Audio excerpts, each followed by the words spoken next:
If DraftKings or FanDuel gave someone $10 million, take 3 or 4 of some of their top performers, get an entrepreneur of some sort, and build a new brand. Build something that starts user first, it starts social first, stay backed by all the DraftKings, FanDuel, whoever liquidity, but start afresh. I think that could move mountains. You're listening to 15M Mastering, a show that empowers you with insights from the leading iGaming experts to enhance your personal or business performance. The show is brought to you by tech-driven affiliate and media company Already Media, and supported by the AI-powered data analytics platform Blask, and Yo Investments, a fund manager investing in outstanding people who are disrupting the iGaming, fintech, and crypto industries. Hey everyone, and welcome back to 15M Mastery. Today, we're welcoming back Mark Phillip, CEO and founder of MetaBet. And are you watching this? Mark is the vocal advocate for simplifying sports betting interfaces to make them more accessible to casual fans. In this episode, we'll explore how to transform betting UX from intimidating to intuitive. Welcome back, Mark. It's good to see you again. Let's go straight to the action. So, in last episode, as we discussed it, most sportsbook display odds in a format that confuses new bettors. How can we make odds easier to understand? This is my hot topic. This is my trigger word. The minus 110s and abolishing those is the hill I will die on. It's frustrating that we have all these different styles of expressing wagers and prices, whether it's fractional or decimal. And the worst one is called American style odds. It is hard to understand. The pluses, sure, but a minus 110, a minus 120, a minus 140, I need to get a calculator out sometimes to understand what my payout would be. For me, even the small baby step of removing the minus 110s and replacing them with pluses. If you put up a plus 250, it's easy to understand if I bet 10 what it's going to be. If we swapped out minus 110s for plus 90s, that's easy to do the math. And so it drives me crazy that even the small changes, even if we stuck with the plus numbers, it's just layer after layer of complexity. So for me, I think for sharps, we understand what the numbers mean. But if we're ever going to tap into that middle of the bell curve, that's the type of changes we need to make. Yeah, I agree with you. So let's try to dig a little bit deeper into the casual betting experience. So what data points you think actually matter to casual bettors when making betting decisions? I did a lot of work in tech in the automotive industry. And early on, car manufacturers were priding themselves in how many options they can give their customers. There's a sunroof, and there's 14-inch wheels, and 15, and 16, and all sorts of colors. And they realized it was overwhelming. They did studies, they did research, and realized the more confident someone feels that they're making the right decision, the more likely they are to make the purchase. And that expands beyond just automotive. That's house buying, that's apparel, that's all sorts of things. And so reducing choice, to me, is actually the first step I would make. I think microbets can be interesting when used properly. But if you have thousands of bets for a random game on a Tuesday, that's overwhelming. No casual bettor has said, ooh, I really want to bet, but there are not enough options. So I think the more we can reduce the choice, customize the choice, and speak in English, not 0.5s and minus 110s, I think we can convert a whole rash of first-time bettors who enjoy sports but can't get over that first hurdle. So do you think micro-betting have actually impacted the betting experience in the US right now? And the second part of my question is whether you think the fantasy apps, such as like Prize Picks or Better or Underdog Fantasy, they're really kind of going into direction which you mentioned about, simplifying the betting process and actually speaking the same language as the sports bettors do.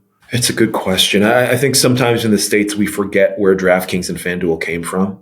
I mean, they started as daily fantasy. They started in a very easy to digest UX experience.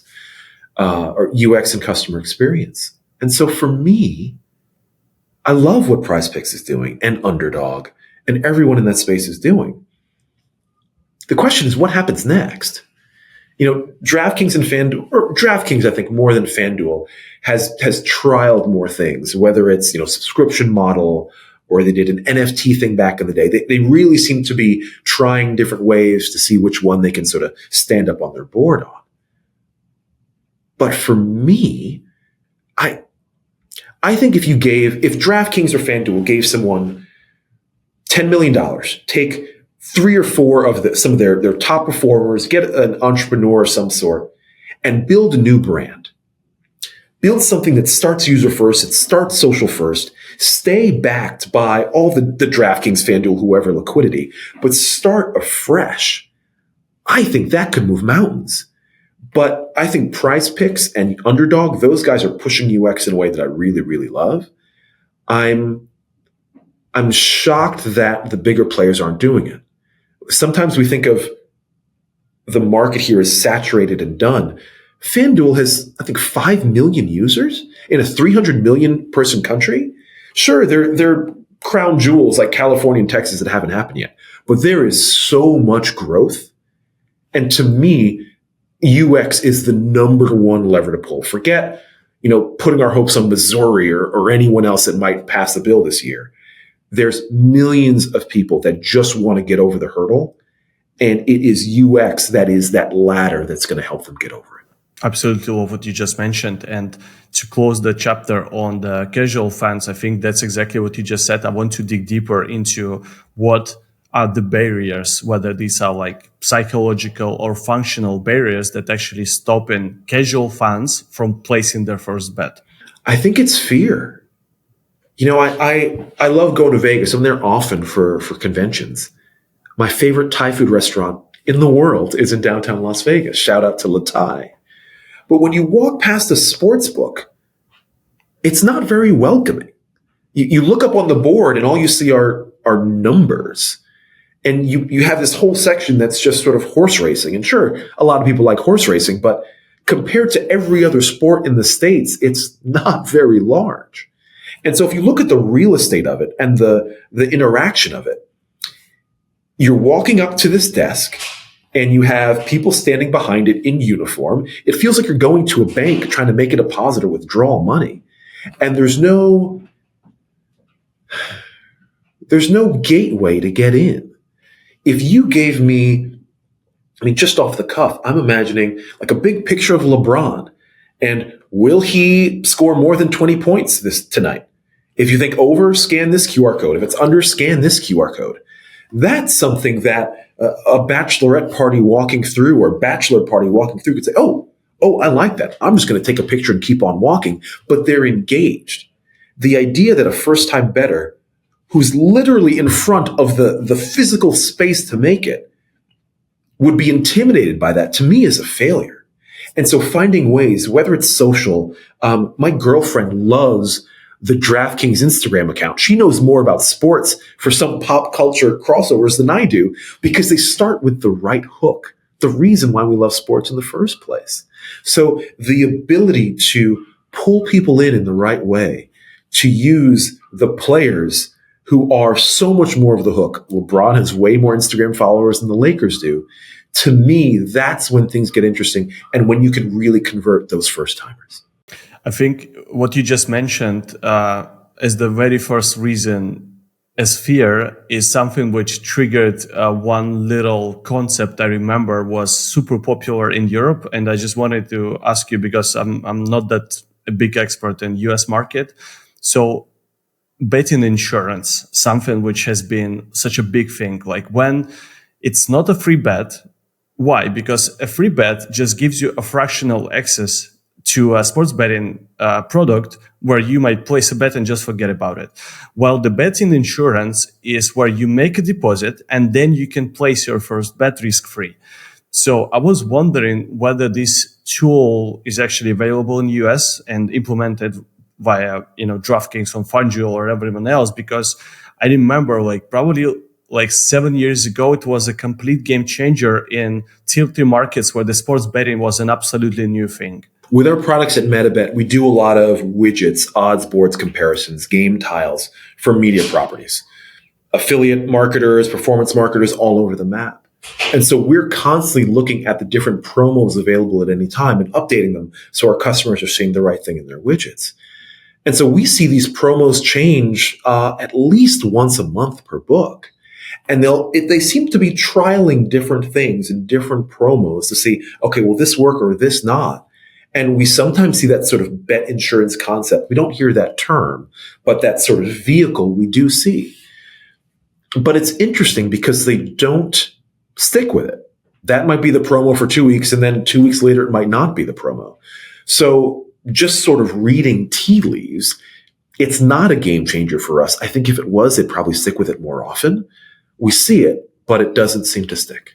All right, got it.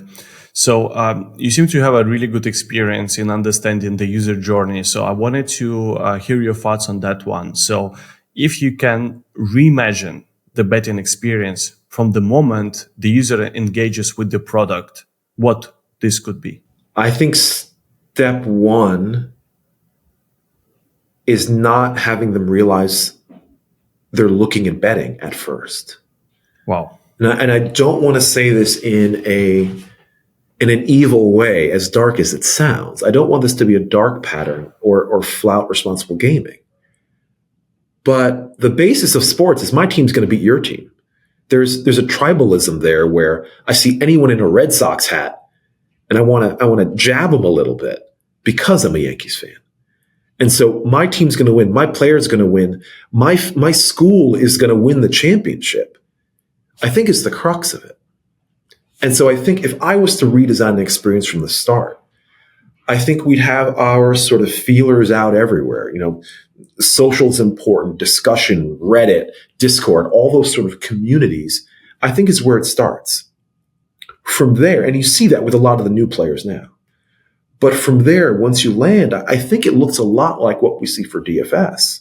When we see from the underdogs and the prize picks of the world, what I don't get is the big regulated players, why there's a line of demarcation in their UX when we look at what prize picks and underdog is doing and what their brands are doing. I wish I was smarter to understand why that happens. I don't get it. And so for me, if I was starting from scratch, it doesn't feel complicated. Have all the options, have all the KYC, have all the responsible gaming on the regulated side, but use that simple player-centric sort of UX and speak in English, speak in memes, speak in small player performances, and not give someone this, library of different bets, because that's not what's going to get them to bet. It's about giving them the hook. It's about telling them, hey, you went to University of Georgia. Here's 3 players that also went to your school who are playing tonight. And here's a backstory of what they've been up to. Here's their recent tweets. And here's the top 2 bets for each. That's to me where I would start, because that's what sports is at its core. It's about wagering emotion. It's about putting your heart on the line and being loyalist or being anti the villain.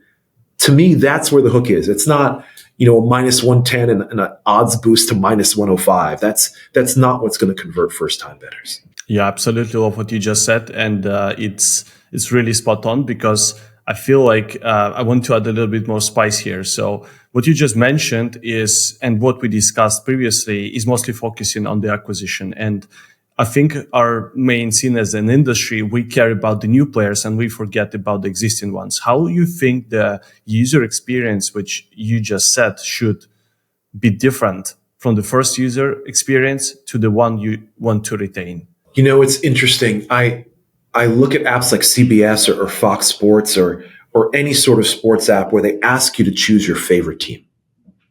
And then they just hammer you with alerts about that team. Every time Aaron Judge gets up, I'm going to know about it. Every injury, I'm going to know about it. But my fandom isn't binary. I adore the Yankees. The Golden State Warriors I enjoy, but it's very, very different. I grew up as a Knicks fan, but now I'm a tortured Knicks fan. So I love them and hate them at the same time.